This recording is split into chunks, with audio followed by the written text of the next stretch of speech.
There's a lot of people that end up just, getting out of the business in a relatively short amount of time. I think that ultimately this is happening for a different reason than what I think a lot of people are thinking.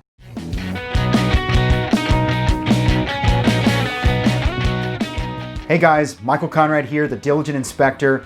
I wanted to chat with you guys this week about a bit of a difficult subject. You might have heard people talk about the attrition rate of realtors, those that start and that fall off before they really start a business. It happens. It happens in the home inspection world. Probably a lot more than you think. The reason I'm interested in talking, I'll think a little bit about this and maybe more about how to even start the business is because of this comment right here. This is sort of what got me thinking about it, which I think is maybe silently on a lot of people's minds. But it was really this comment right here, Scott's comment, about the amount of attrition that really piqued my interest. Now, mind you, I don't really know the numbers. I haven't done a big survey or data mined anything, but I think a lot of this is likely true because it's true in real estate, and I think it might be true in a lot of the trade-related businesses. And that is that there is a silent and somewhat shocking amount of loss of new people into the industry. Now, I imagine that this is likely much more connected to folks who are starting their own business and then maybe not able to make it work for whatever reason. Maybe it doesn't mesh with their lifestyle, or maybe they just can't get the business off the ground from a demand and revenue perspective. But they fall off. They stop. Maybe they do it a little bit here and there. Maybe they limp along, but there's a lot of people that end up just getting out of the business in a relatively short amount of time. I think that ultimately this is happening for a different reason than what I think a lot of people are thinking. Well, maybe it's just because they didn't know how to start. So maybe I should join a coaching program. Or maybe they didn't have the right materials. So maybe I should go buy some marketing materials. Or maybe they didn't have enough training, like I talked about last time. Or maybe they didn't have enough knowledge in classes, so they take more classes or they try to get some training. Honestly, I think a lot of those things are probably pretty helpful. I think a lot of those things will definitely help you push yourself forward in the business. But I'm not sure that's the real reason why there's a lot of attrition, why there's a lot of people who start and then stop in the business.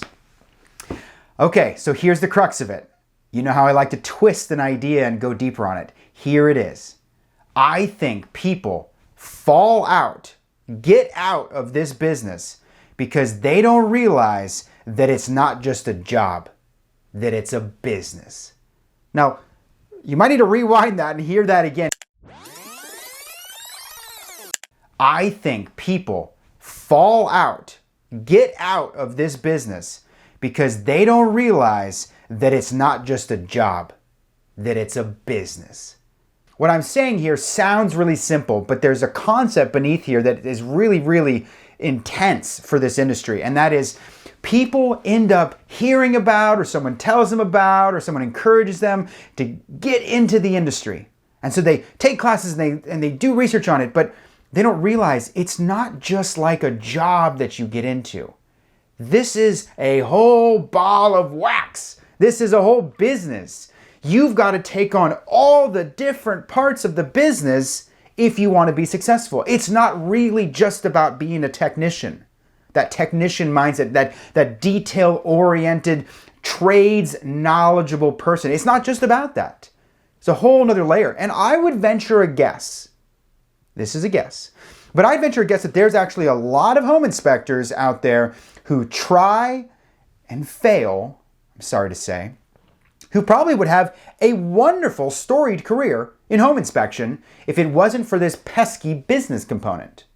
So that leads me, obviously, if you know me, that leads me to talking about sort of the elephant in the room, the unfavorable but very real reality thing, and that is maybe not everyone should go into business for themselves. Maybe if you're interested in home inspection, maybe it's really not about doing the business part of it. Maybe it's about doing the inspection part of it. Now, I don't want to throw anyone under the bus here, but I'm wondering if there's not a root problem starting with a lot of the schools that give out this education. We've already established last week that there's not a lot of training programs that probably is a contributor to this problem, but the schools, are they really telling you what all the options are for when you get out of school? Are they saying, yes, you can join a company, yes, you can do this, yes, you can do that? Or are they really just sort of subtextually or maybe even explicitly telling you, no, the only option that you have is to start your own business? And I see a lot of people in the forums who are starting their own business. And I think that there's a certain American attractiveness about being in charge of yourself and like making a business and, you know, that American dream of the small business. Look, it's attractive. I know it. I am walking it right now. However, I don't think everyone's really cut out to being a business owner. I don't know if that's offensive, but I don't think that's true. Not every personality is ready to go do all the parts and pieces that you have to do to run a business. Marketing and sales, that putting yourself out there, putting your fat over the line and just, you know, broadcasting your name, hanging out a shingle and letting people see who you are, like that's hard for some people. What about the technical details of business management that have really nothing to do with the trades or construction science? What about keeping good books? What about keeping your head on straight? What about good time management? All of these things are important. And honestly, I didn't learn them in the trades coming up. It's been that's probably one of the hardest roads for me to have had to learn this whole time. So I'm not sure a lot of people are cut out for that. But I hope that this does not deter you if you are watching this video and you are interested in going to business for yourself, because there is incredible reward for doing just that. But for my piece for this video, I want to put it out there into the ether that, you know, maybe not every person is ready to become a business owner if they're interested in home inspection. I'm not sure there's a great route to working for someone else and then maybe going out on your own. Heck, maybe there is. Not my favorite idea, but maybe it works for you. I think the Home Inspection Whisperer, Chris Murphy, and I are going to do a podcast in the weeks upcoming about this exact issue, about trying to figure out where do you get training? How do you start a business? Can you really start by going and working for someone and then go out on your own? Are they going to like that? Not like that? I think that we need to start opening up and normalizing a conversation in this industry around that there are options besides starting your own company. And I think that if we do that, we're going to probably find a lot more people who are good at this business, or good at this job, I should say, good at the technical part of this job, who don't feel the pull to start the business. And I know that there's a whole raft of, you know, larger multi-inspector companies that are growing, that are seeking good, solid people. Heck, I'm one of them. And so, yeah, that's not a bad road for some people. And there's a few people that I've met over the years that have started their own business, let it fail, or it failed, or left it for some other reason, and moved on and worked for the company and had a great time and great career doing it. So ultimately, I think that some of this attrition rate has to do with the fact that there's a cross-section of folks that are interested in this business that are really more interested in the job of home inspection. And that's not a problem. That's not a bad thing. That's a good thing. I find the technical doing, the inspection part, fascinating and super interesting. But I also find the business part really interesting and very motivating for me. But that's not everyone. And so I hope that those people out there watching this video will take a minute and think about it if they haven't gotten started, or maybe they've been struggling to start.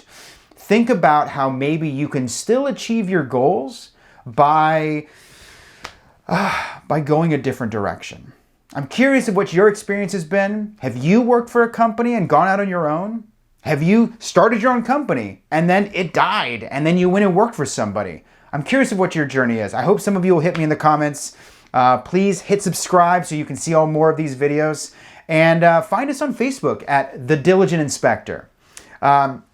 I am going to do one last video for the year where we do a giveaway. I'm going to give away a couple small thermal camera, thermal imaging devices, the type you plug into your phone. We do a little giveaway at the end of the year, so take a look at our next video that's going to come out around Christmas time in the coming weeks. I'm going to do a tool review of the C5 that I've been promising, and then maybe we'll do a little giveaway at the end of that. So I hope you all are well. Please come back next time. And until then, I'm Michael Conrad at the Diligent Inspector. We'll talk to you later.